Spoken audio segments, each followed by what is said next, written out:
It's just his improvement. I think he's just improving on that stuff, and he's worked hard at it. We've talked about it a bunch, and you know, maybe hang here or there, but you know, I don't think the Missouri game he was really worried about it, and he actually ran the very first play. He kind of ran out and ended up taking off running on the very first play, but. Some things they were doing this week kind of spying him a little bit a few times too as well. Just made it where he didn't have to. But, and that's one of the advantages to having him a quarterback. Well, it is, yeah, especially on third downs. You know, again, you don't want to take it away. You got to be careful. You want him to do that, but there's been so many times over the last however many games now that he's been playing. You know, for the last 2.5, 3 years that he's on third downs. He's made some wonderful plays with his legs. So you don't ever want to take that away from somebody that has that ability. Is there a correlation between that and 1 for 12 against Mississippi State? Maybe his hesitancy to do that. Yeah, it can be. That was probably our worst one we've had in a while. But we had a couple too where we didn't have real good down and distance. But yeah, it helps. I mean, it does help, and I think anybody coaching defense will tell you that. You mentioned getting to look at some of the younger guys this week in the bye week. What's different about Connor Mitch from when he first enrolled to where he is now? Where has he improved? What do you see different in him? His mechanics have gotten a little better. He's worked out hard at it, and I think just his general knowledge. He's played a little bit, and I got some Monday night ball behind him now, and you know, got in today. He's been playing in some 7. We got him in 7-on-7 and that kind of thing this week, but.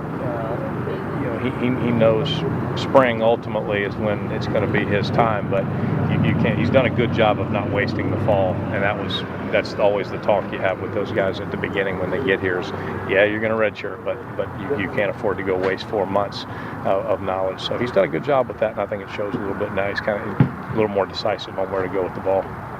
So still playing for Dylan against Florida, just like kind of you guys have used him a little bit here and there. Yeah, I mean he'll always be ready to roll. You know, that's Dylan, and it'd be good to get him week. I know he'll be looking forward to getting his arm a little rest as well, because he's thrown a lot in practice the last couple of weeks since Connor hasn't practiced a whole lot the last couple of weeks. So. At what point of this season, if any, does a small part of your brain start looking at 2014 in your quarterback situation? None. University of Florida.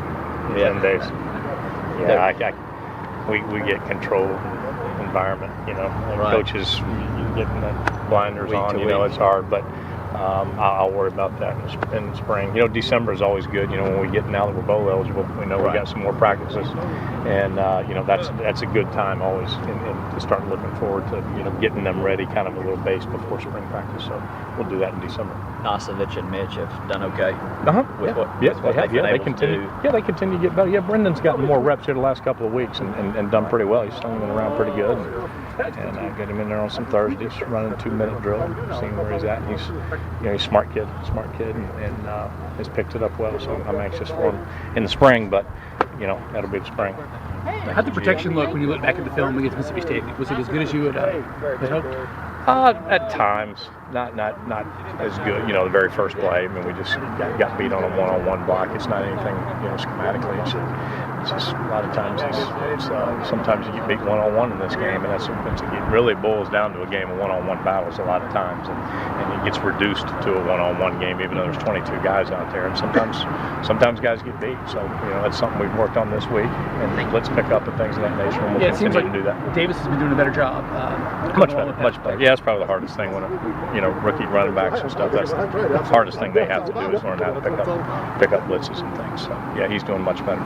But we can all get better than that, that's for sure. Any more questions, Coach? All right, y'all.